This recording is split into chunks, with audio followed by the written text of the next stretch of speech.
la crise bancaire et la faillite de Lehman Brothers en 2008, la plus grande hantise des grandes puissances, c'est que cela se reproduise. C'est pourquoi, fin 2010, le comité de Bâle, l'autorité de régulation du secteur bancaire mondial, a publié Bâle III, un ensemble de règles prudentielles à destination des banques. Pour en parler, j'ai invité Jésabel Coupé-Soubeyran, économiste et maître de conférence à l'université Paris 1 Panthéon-Sorbonne. Bonjour Jésabel Coupé-Soubeyran. Bonjour. Pouvez-vous nous décrire plus précisément les nouvelles règles ? Alors déjà, ce qu'on peut commencer par dire, c'est que les règles de Bâle III ont été édictées fin 2010, soit juste un an après la demande formulée par le G20 un an plus tôt au sommet de Pittsburgh. C'est un temps record pour de tels accords qui, en général, prennent des années. Le but était de renforcer les règles prudentielles pour rendre les bilans des banques plus solides. Alors, il s'agissait tout d'abord de renforcer l'exigence de fonds propres. Si l'on se représente les fonds propres comme une éponge nécessaire pour absorber les pertes imprévues jusqu'à la crise, cette éponge n'était ni très épaisse, puisqu'il y avait seulement 8% de fonds propres exigés, ni très absorbante, puisque l'exigence de vrais fonds propres à l'intérieur de ces 8% était de 2% seulement. Les vrais fonds propres sont les actions et les réserves. Alors, avec Bâle III, les banques ne détiendront sans doute pas une éponge de fonds propres beaucoup plus épaisse, mais au moins une éponge un petit peu plus absorbante. C'est donc la qualité des fonds propres exigés qui change plus que la quantité. Et quel est le timing de la mise en place de ces règles de Bâle III ? Alors cela va démarrer à partir de 2014. À partir de 2014, les banques vont devoir détenir au sein des 8% au moins 4% de vrais fonds propres, 4,5% à partir de 2015, puis progressivement, elles devront constituer un coussin supplémentaire pour atteindre 7% de vrais fonds propres à partir de 2019. Et au total, si on ajoute à cela les autres éléments de fonds propres, ceux qui ressemblent moins à des vrais fonds propres, les banques devront respecter un ratio d'au moins 10,5% en 2019, pourra venir s'ajouter à cela un petit volant contracyclique compris entre 0 et 2,5%. Ce sera à la discrétion des autorités nationales qui pourront donc décider d'appliquer cela en phase d'emballement du crédit. Et Bâle III introduit un autre ratio de fonds propres, ce qu'on appelle un ratio de levier, c'est cela ? Oui, tout à fait. Alors c'est un ratio intéressant, c'est un ratio plus simple puisque ce ratio de levier rapporte les fonds propres au total des actifs bancaires sans les pondérer des risques. Et ça change pas mal de choses parce que dans ce cas-là, les banques n'interviennent plus dans le calcul de pondération puisqu'il n'y a plus de pondération et elles ne peuvent donc plus se servir de ces pondérations pour optimiser, c'est-à-dire réduire considérablement leur charge en fonds propres. Il y a un point à cet égard qu'il faut rappeler, qui est particulièrement éclairant, c'est que les actifs pondérés des risques représentent en moyenne moins de 50% des actifs totaux des banques. Alors ça peut évidemment varier selon les groupes bancaires et selon les pays, mais concrètement, ça signifie que les exigences de fonds propres dont on vient de parler portent en fait sur moins de la moitié des actifs des banques, ou, disons-le autrement, que la moitié des actifs des banques échappent à la couverture en fonds propres quand il s'agit d'un ratio pondéré des risques. Donc le ratio de levier a un avantage, c'est celui d'éviter ce genre d'arbitrage.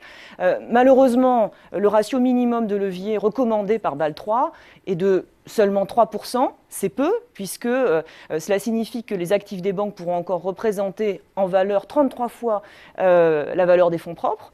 En outre, on peut ajouter que cette disposition est pour l'instant soumise à une période d'observation jusqu'en 2017, date à laquelle il faut espérer que ce ratio de levier ne sera pas supprimé. Alors vous dites c'est peu, mais les banques ont quand même élevé la voix contre ces ratios de liquidité que vous venez de décrire. Mais alors sont-ils vraiment si contraignants ? Alors, ce que je viens d'annoncer, ce sont les ratios de fonds propres et puis un ratio de levier.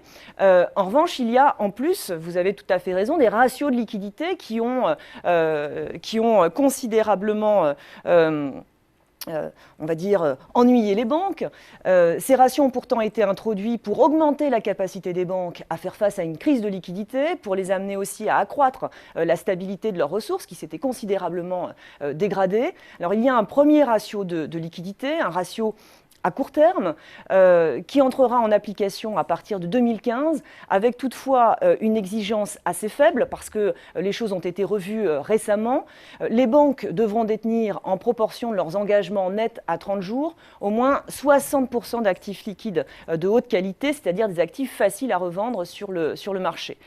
À ce stade, on peut considérer que ce n'est plus vraiment une mesure contraignante, puisque si l'on se réfère à une étude d'impact du comité de Bâle publiée il y a environ un an, eh bien, cette étude indiquait que le ratio LCR, ce fameux ratio liquidité de court terme, atteignait déjà 91% pour les grandes banques de l'étude d'impact et 98% pour les petites banques. Là, on leur demande 60%. Ensuite, eh bien, ça augmentera de 10% chaque année pour atteindre 100% en 2019. Il faut juste quand même dire que le mérite de la révision récente, c'est d'avoir entériné cette mesure, alors que le risque était sans doute de voir cette mesure supprimée, tant les lobbies bancaires se sont élevés contre cette mesure.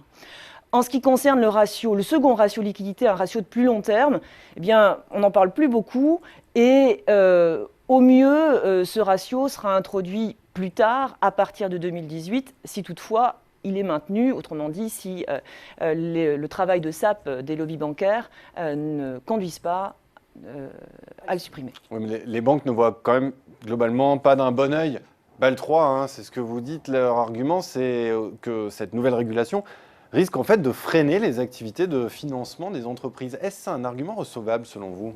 Bon, les banques sont évidemment dans leur rôle quand elles exagèrent la contrainte que constituent pour elles ces nouvelles règles, aussi bien les règles de fonds propres que les règles de liquidité.